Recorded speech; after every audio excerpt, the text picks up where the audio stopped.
Isaiah chapter 49, 14, 15, 16 ఈ 3 దాంట్లో మరి దీంట్లో ఉన్న మర్మం ఏమున్నది అనేది మనకు తెలుస్తుంది. దయచేసి ఎవరన్నా బైబిల్ మరి తెచ్చి ఒకరు చదవండి. 14, 15, 16 అయితే సియోను యెహోవా నిన్ను విడిచిపెట్టి ఉన్నాడు. ప్రభువు నన్ను మరచి ఉన్నాడని అనుకోకున్నాడు. స్త్రీ తన గర్భమున పుట్టిన బిడ్డను కరుణింపకుండా తన చంటి పిల్లను మరచునా వారైనా మరచునారు గాని నేను నిన్ను మరువను. చూడుము నా అరచేతుల మీదనే నిన్ను చెక్కి ఉన్నాను. నీ ప్రాకారము నిత్యము నా ఎదుట ఉన్నవి. ఆమేన్. దేవుని నామమునకు స్తోత్రం. Today so who are coming in evening ఈ ఆరాధన సాయంత్రం వచ్చిన వాళ్ళు you are the blessed people. Amen. You are the blessed people. ఎందుకంటే దేవుని వాక్యంలో సెలవిస్తుంది, నేను మిమ్మల్ని నా అరచేతులు చెక్కుకున్నాను. తల్లినైనా మార్చవచ్చు కానీ నేను మిమ్మల్ని మరవలేదు. సోదరులు, ఈరోజు అనేక మంది మీరు మన జీవితంలో చూస్తుంటున్నాం, అనేక మందిని చూస్తుంటున్నాం. మన సొంతలు కానీ, మన బంధువులు కానీ, మన ఎవరైనా కానీ మీకు డబ్బు ఉన్నగా మీ ఆస్తులు ఉన్నప్పుడు అందరూ నీ సన్నిధికి నీ దగ్గర వచ్చి ప్రేమతో పలుకుతారు. నీ దగ్గర ఎప్పుడు when you are weak in the money, whatever it may be, wealth, whatever it may be, health, నేను ఎప్పుడు బలహీనలు ఉన్నప్పుడు మీ దగ్గరికి కొడుకు రాడు, బిడ్డలు రాడు, మరి మీ బంధువులు రాడు. కానీ మీకు ఎప్పుడు ఉన్నది దేవుడి సంఘము మీకు ఎప్పుడు కూడా మీకు తోడుకుండగానే మీరు మర్చిపోవు. దేవుడు మీకు తోడుకుంటాడు. దేవుడిని ఏర్పరచుకున్న ఈ సంఘం మీకు తోడుగా ఉంటుంది. ఎందుకంటే దేవుడు మీకు కనిపిస్తాడు, కానీ సంఘము మీకు కనిపిస్తుంది. కాబట్టి సంఘమే మీకు బంధువు, బలగము, అన్న, తమ్ముడు, చెల్లి, సర్వము సంఘమని నీవు ఎప్పుడు నమ్ముకుంటారో, ఈ సంఘము నమ్ముకుంటారో, అప్పుడు దేవుడు మీ కుటుంబంలో అనేక ఆశీర్వాదాలు దయచేస్తారు. చాలా మందికి ఈ సత్యము తెలియక ఎక్కడెక్కడో తిరుగుతుంటారు. సోదరి, ఈరోజు దేవుడు మీతోని నాతోని మాట్లాడుతున్నాడు. ఒక షిప్పులు, ముగ్గురు మంచి పండితులు వెళుతున్నారు. దైవ భక్తి కలిగిన ఒక మంచి పండితుడు. వాడు అనేక ఈ శాస్త్రంలో చెప్పేవాడు.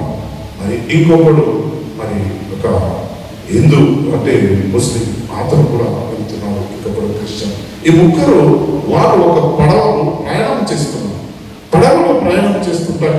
వాళ్ళు ప్రతి ఒక్కటి విశ్లేషణ చేస్తున్నారు. నేను గొప్ప, నా దేవుడు గొప్పడు, నీ దేవుడు గొప్పడు, నా దేవుడు గొప్పడు అని వారు ఈ రీతిగా విశ్లేషణ చేస్తున్నారు. మరి దేవుని వాక్యంలో మరి ఏమున్నదంటే ఆది నుండి ఏం చేశాడు? ఆది యందు వాక్యం ఉండను, వాక్యము దేవుడే ఉండను, వాక్యము దేవుడై ఉన్నాను. మరి సర్వము దేవుడు యెహోవా సృష్టించాడు. ఆయన యందు ఆయన మూలంగా సమస్తము కలిగారు. మరి సమస్తము కలిగారు అన్న ఇవన్నీ విషయాలు వారు స్టడీ చేస్తూ ప్రయాణం సాగుతూనే ఉన్నారు. ప్రయాణం సాగుతున్నప్పుడు మధ్యలో ఏమైంది? ఒక పెద్ద తుఫాను వచ్చినప్పుడు ఒక్కొక్కరు మాట్లాడుతున్నారు. ఇంత తుఫాను వచ్చింది. మరి ఈ తుఫాను ఆగడానికి మరి మన దేవుడిని ప్రార్థన చేస్తాము. మొదటి నువ్వు ప్రార్థన చేశాడు. ఒక అతనికి అయితే ఆయన తన ఎన్ని శక్తులుగా తన మంత్ర శక్తులు, ఆ శక్తి, ఈ శక్తి, అన్ని శక్తుల ద్వారా అని ఆపడానికి ప్రయత్నం చేస్తున్నాడు. అది ఇంకా తీవ్రమైన ప్రభావాన్ని చూపెడుతుంది. మరి ఇంకొక అతను కూడా ప్రయత్నం చేస్తున్నాడు. అతను ప్రార్థన చేస్తున్నాడు, అది ఆగిపోలేదు. కానీ క్రైస్తవులైన వాడు అతను కన్నీరుతోని, ఆయన మోకాలతోని కన్నీరుతోని ప్రార్థన చేస్తున్నాడు. చేసినప్పుడు దేవుడు ఆయన ప్రార్థన వరే ఆలకించి ఆ సముద్రము శాంతమైపోయింది. ఆమేన్. ఎందుకు ఈ ఎగ్జాంపుల్ చెప్తున్నానంటే, నీ కన్నీరు తుడిచేవాడు ఆయననే. ఆయన వాక్యంలో సెలవిస్తుంది, నేను అరచేతులు చిక్కుకున్నాను అంటే ఆయన మన రూపము, మన ప్రతి ఒక్కటి ఆయన తయారు చేసిన దేవుడు. నీ మనసు, మన ఆలోచన ఎరిగిన తండ్రి. కాబట్టి ఈరోజు మనము చాలా మందికి ఏమైతుందంటే, నమ్ముతాను దేవుడు ఉన్నాడు లేదు, ఉంటే కనిపించను. సోదరు, దేవుడు ఉంటే కనిపిస్తే మనము ఉండలేము. అతను చూడడానికి కూడా మాకు అర్హత లేదు. దేవదూతలు కూడా ఆయనను చూస్తలేదంటే అతను రెక్కలు దగ్గర ఉన్న ఈ రెక్కలు వాళ్ళ ముఖము చాటు వేసుకొని ఉంటున్నారు. ఎందుకంటే ఆయన అంత భయంకర మా రూపము కలిగిన వ్యక్తి ప్రపంచము సృష్టించారు. సోదరు మన మధ్యాహ్నం వేయలేదు. మనం ఖాళీ ఈ సూర్యుని చూడడానికి కన్ను ఇట్లా చూస్తే మనకే అంత దాయకం. దేవుడు ఈ లోకము సృష్టించారు కాబట్టి మరి దేవుడు మనం చూడలేదు. మరి ఎప్పుడు చూస్తాం? తర్వాత మనం మాట్లాడదాం. దేవుడి వాక్యం ద్వారా మనకి సెలవిస్తుంది. ఈ వాక్యంలో మనం చూస్తున్నాం, స్త్రీ తన గర్భం పుట్టిన బిడ్డను కరుణింపకుండా తన చెట్టు పిల్లలను మర్చును, వారైనా మర్చుదరు కానీ నేను నిన్ను చూడండి. దేవుడు తన అరచేతులు మనం చెక్కి ఉన్నాం. చాలా స్పష్టంగా మీరు ఇక్కడ మీ మైండ్, మీ ఆలోచన, మీ థాట్ అంతా బయటకు పెట్ట వదిలేసి మీరు వినాలని నేను చేస్తున్నాను. దేవుడి వాక్యంలో ఈరోజు మాట్లాడుతున్నాం. యోబు చాప్టర్ 19:40లో, నా బంధువులు నా యుద్ధ నుంచి అక్కడ ఉన్నారు, నా ప్రాణ స్నేహితులు నన్ను మర్చిపోయినా. This is the practical experience with God. నీవు ఎప్పుడు ప్రాక్టికల్ గా అనుభవం ఉంటావు, then only you know the truth. నీకు ఎప్పుడు నీ బంధువులు, నీ స్నేహితులు నీకు ఎప్పుడు తెలుస్తుందంటే, నీకు ఎప్పుడైనా నీ కుటుంబంలో సమస్యలు వచ్చినప్పుడు, నీ వ్యక్తిగత జీవితంలో సమస్యలు వచ్చినప్పుడు, వాటాన్ని వచ్చినప్పుడు, అప్పుడే ఎవరు నిజమైన స్నేహితులు, ఎవరు నిజమైన ఆప్తులు, బంధువులు అని మనకి అప్పుడు తెలుస్తుంది. అప్పుడు ఎవరు తెలియదు. ఓన్లీ నటన చేస్తారు అంతే. నేనున్నానా, నీకు ఏది కావాలి, నేనున్నాను అని ఓన్లీ అవుట్లుక్ మాత్రమే చెప్తారు. కానీ నీ బాధలు వచ్చినప్పుడు, నీ కష్టాలు వచ్చినప్పుడు ఎవరు నీకు నిలబడతారు, వారే నిజమైన నీ స్నేహితులు, సోదరు. యోబు విషయాలు అనేక విషయాలు మనం చూస్తుంటాం. ఆయనకు ఎప్పుడు ఆయన బాధ ఉన్నప్పుడు, అందరు విందు ఏర్పడినప్పుడు అందరు బంధువు బలగము సర్వం వచ్చి ఆ విందును పాల్గొని అప్పుడు ఆయనను మహిమపరచడం కాకుండా దేవుడు కూడా మహిమపరుస్తుండే. ఎందుకంటే అన్ని ఉన్నప్పుడు అందరూ మహిమపరుస్తారు, ఏమి లేనప్పుడు తెలుస్తుంది. ఏమో స్టోరీ నిజంగా నీకు కడుపు నిండా అన్నం పెట్టినప్పుడు అన్నది విలువ తెలియదు.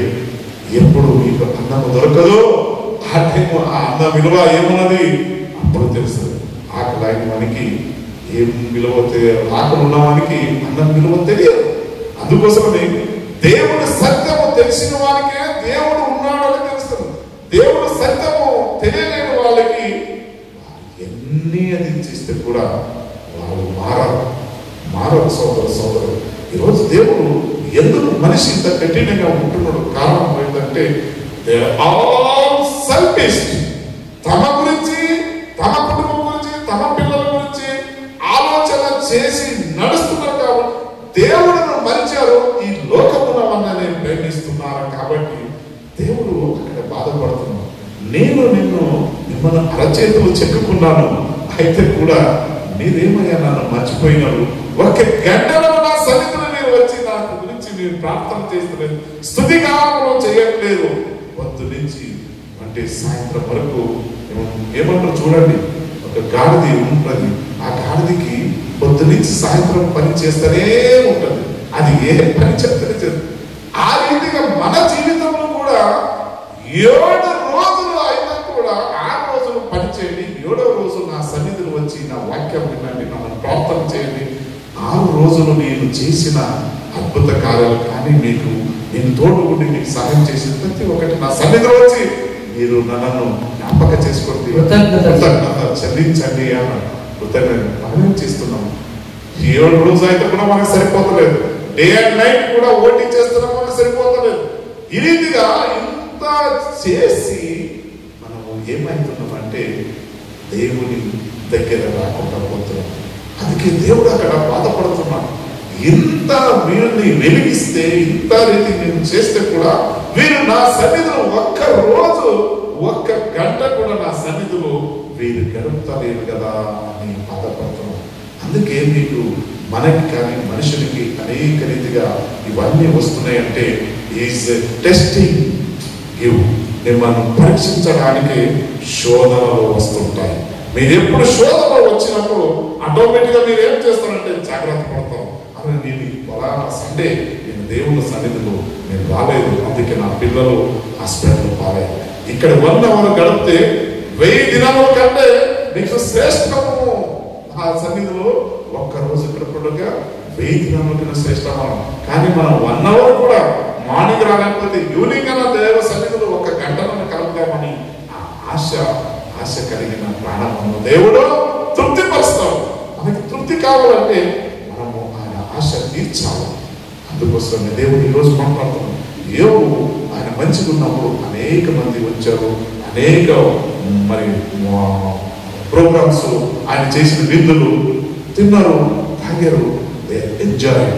వెన్ ఎప్పుడు ఆయన బాధలు కలిగించినాయి అప్పుడు అందరూ దూరం అయిపోయారు. భార్య కూడా నెక్స్ట్ చూస్తున్నాం. మరి సమయం పాస్ట్ గారు సోదరు యోబు చాప్టర్ 2:9 మనం చూస్తున్నాం. అతని భార్య వచ్చి నీవు ఇంకను యథార్థను వదలక ఇందువా దేవుని దూషించి, అతని భార్య వచ్చి నీవు ఇంకను యథార్థను వదలక ఉందువా దేవుని దూషించి మరణము కమ్మైనను. సోదరి దేవుడు జ్ఞాపక చేసుకున్నాము. ఆయన మరుచుండలేదు, కానీ భార్య కూడా మర్చిపోతుంది. మనకి నిజంగా చెప్తున్నాము, భార్య భర్తలు ఒక్క శరీరం, దేవుని దృష్టిని ఒక్క శరీరం. ఈ ఒక్క శరీరం అన్నది ఏమైందంటే మనము 2 శరీరముగా వస్తుంది. ఎప్పుడు వస్తుంది అంటే మీ ఇద్దరు కలయిక సరైన త్రోవలో లేనప్పుడు మీ శరీరము మీ ఆలోచన 2 విధాలుగా వెళ్ళిపోతుంది. ఎప్పుడు వెళ్ళిపోతుంది? ఎప్పుడు యోబు తనకు వచ్చిన కష్టం చూసి, ఇప్పుడు చూడండి మనమే ఒక విషయంలో, ఇప్పుడు నా భార్యని నాకు కష్టం వచ్చింది, నేనేం చేస్తాను? కష్టం వచ్చింది, ఏమన్నా నీ దగ్గర ఉంటే బంగారం ఇంకా కొన్ని ఇస్తాం కదా, ప్రేమతో కొన్ని ఇచ్చి ఉంటాం. అమ్మ నాకు కష్టం వచ్చింది, బంగారాన్ని పెడతాం, బ్యాంకులు పెట్టి ఈ కొంచెం ఎమర్జెన్సీ ఉన్నది తీర్చుకున్నామా అన్నాం, ఎగ్జాంపుల్గా చెప్తున్నాం. అప్పుడు ఏమంటుంది భార్య, సరే మీరు తీసుకొని మీకిన నాకు ఏమున్నది అని ప్రేమతో అన్ని ఇస్తారు, టైం పంక్చువాలిటీ ఇస్తారు, ఆ సందర్భం బట్టి ఇస్తారు. రేపు ఫంక్షన్ వచ్చింది, వాళ్ళ చుట్టాలు పెళ్లి ఉన్నది, ఏదో సంథింగ్ ఉన్నది అనుకోండి, నెల నుండి ఆయన నన్ను పీడిస్తూనే ఉంటారు. మీరు తెస్తారా తేరా? ఆ బంగారం బ్యాంకులు పెట్టి తెస్తారా తేరా? తేలేకపోతే నేను నా ఇంటికి వెళ్ళిపోతాను. This is a fact. నేను నా ఇంటికి వెళ్ళిపోతాను. నేను పబ్లిక్ లో నేను బంగారం వేసుకుని మరి అందరూ కనిపించాలి కదా నేను మంచిగా అని తన స్వార్థ గురించి ఆలోచన చేస్తారు. కానీ భర్త ఎంత బాధలో ఉన్నాడు, ఆయనకి ఎన్ని ఇబ్బందులు, మరి ఆయన ఎక్కడి నుంచి తేవాలి? నీకు కావాలి కరెక్టే, కానీ అక్కడ ఎక్కడి నుంచి తేవాలి? ఆ ఆలోచన కలిగి ఉంటారా సోదరి? అందుకోసమే దేవుడు ఈరోజు మాట్లాడు, నిన్ను భార్య కూడా నేను మర్చిపోతుంది. ఒక సందర్భం వస్తుంది, కష్టాలు వచ్చినప్పుడు భార్య కూడా మర్చిపోతుంది మీరు, కానీ దేవుడు మర్చిపోడు. దేవుడిని నిర్మించిన సంఘము మర్చిపోదు.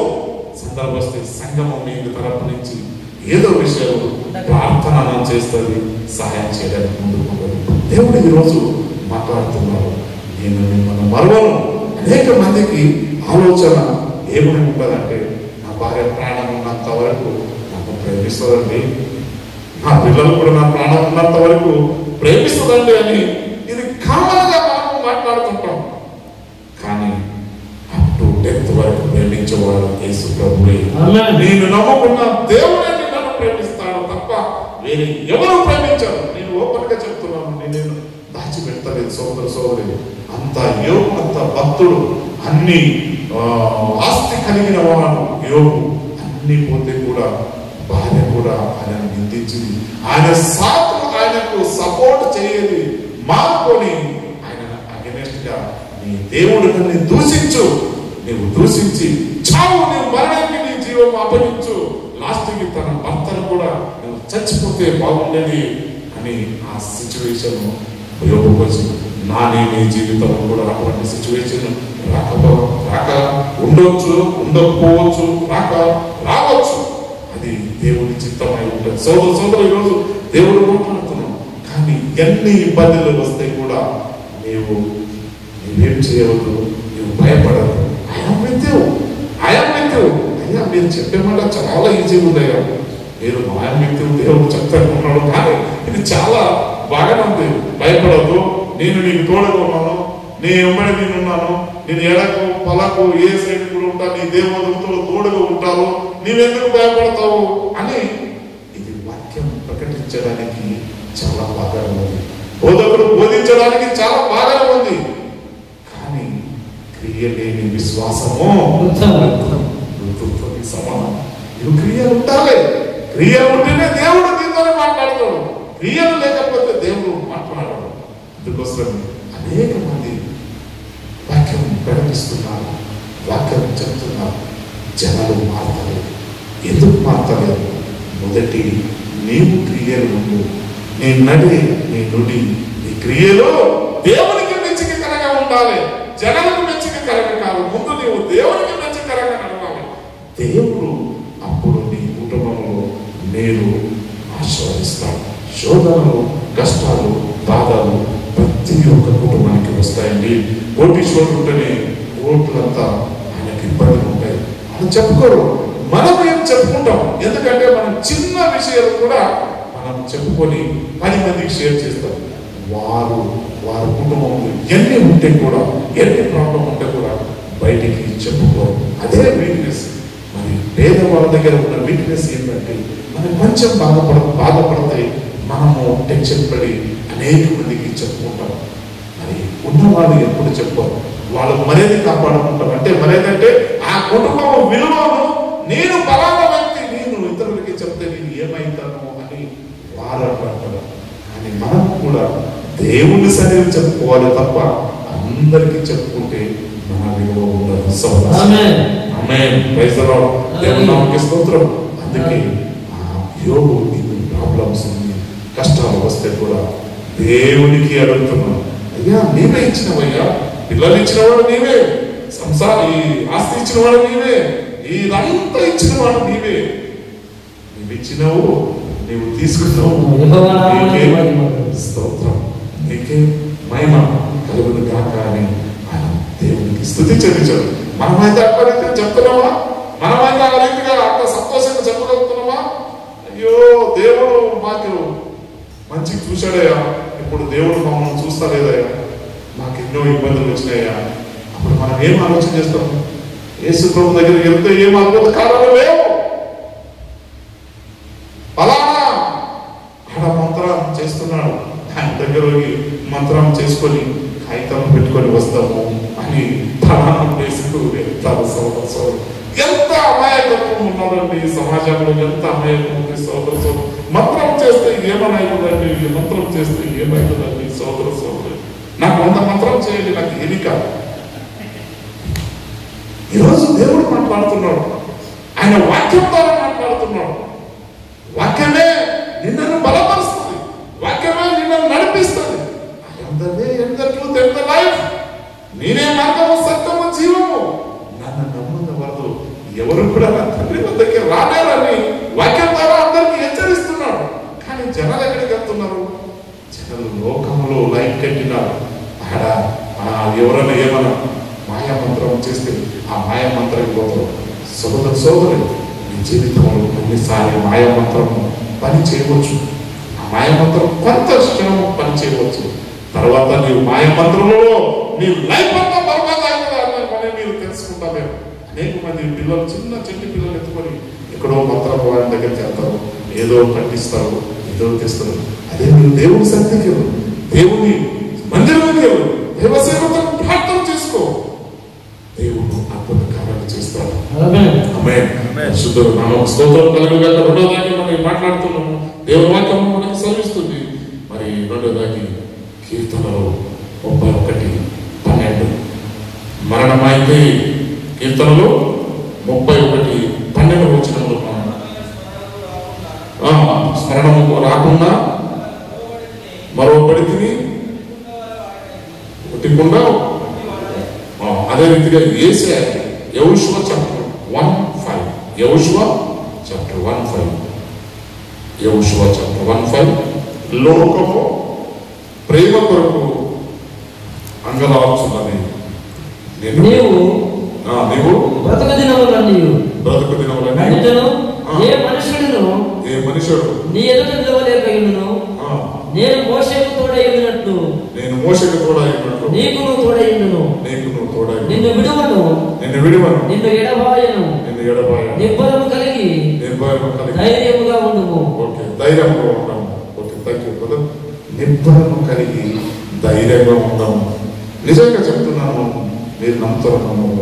నాకు కూడా పోయిన వారం మీకు ఆల్రెడీ తెలుసు. అంటే బీపీ 230 చేరినప్పుడు మా సంఘస్థులు ఉన్నారు, వారందరూ చాలా బాధపడారు. ఏది చేస్తే కూడా దేవుని పనిని ఆడ ఉంటారు. అతను ఒక సిగరెట్ పెట్టి ఉంటాడు. ఎందుకు ఇది వచ్చింది? దీని ద్వారా ఏమో మీకు లాభమే ఉంటుంది కానీ నష్టం ఉండదు అని గ్రహించాలి. లాభమే ఉంటుంది. అందుకే దేవుడు మాట్లాడుతున్నాడు ఈరోజు. సోదరులు, నేను విలువను ఎడబాయను.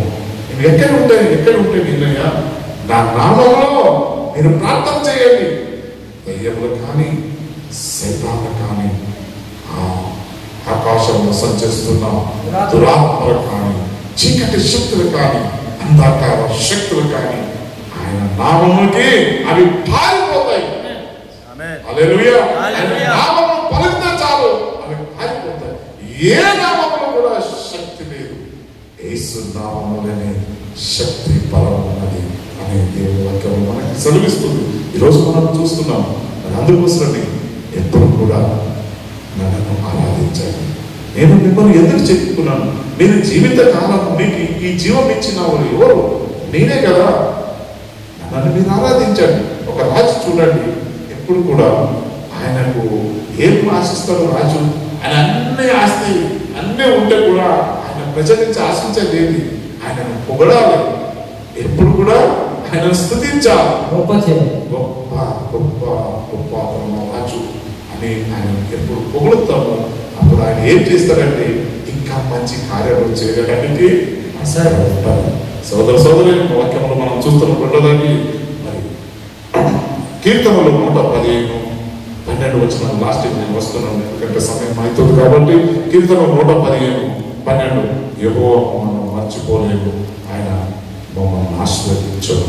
ఎప్పుడు దావీదు తన జీవితంలో ఎన్నో కష్టాలు, ఇబ్బందులు వస్తే కూడా దేవుడు నన్ను మర్చిపోలేదు, నన్ను ఆశీర్వదించాడు అని మరి దావీదు చెప్తున్నాడు. మరి కీర్తన 40:17 నేను శ్రమలో పాలై దీనుడనైతిని, ప్రభువు నన్ను తలుచుకుంటున్నాను. సోదరి, శ్రమలు పాలై దీనుడనైతిని. మరి శ్రమలు ప్రతి ఒక్కరికి వస్తాయి. శ్రమలు రాకుండా ఉండవు. మరి మీరు ఆలోచన చేయాలి. అయ్యా నాకు శ్రమలు వచ్చిందంటే, నీ కుటుంబంలో బాధలు కష్టాలు వచ్చినాయంటే అది దేవుడిని మహిమపరచడానికే వస్తుందని ఎప్పుడు గ్రహించాలి. హల్లెలూయా, హల్లెలూయా. మరి అనేక మందికి మన బాధలు వచ్చిన ఏమంటున్నాం, దయచేసి నేను సంఘంలో ఒకటే విజ్ఞాపన చేస్తున్నాను.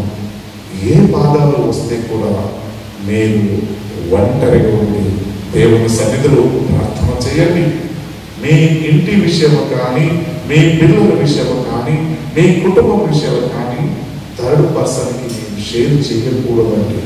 ఎందుకు చెప్తున్నామంటే, రేపు మీరు ఎప్పుడు బలహీనలై ఉంటారో అప్పుడు వాడు మీ గురించి అనేక మందికి మీ కుటుంబం గురించి షేర్ చేస్తారు. సోదర సోదరు, ఈరోజు దేవుడు మాట్లాడుతున్నాం. నీ బలహీన పరిస్థితులు కానీ, నీ కష్ట పరిస్థితి కానీ దేవుని వైపు చూసి దేవుని ముందు మీరు ప్రార్థన చేయండి. అంతే తప్ప కావాలంటే మీ సేవకుల ముందు మీరు ప్రార్థన అడగండి. మా కుటుంబం ఇలా ఉందని మొత్తం ఎక్స్ప్లెనేషన్ చేయవద్దు.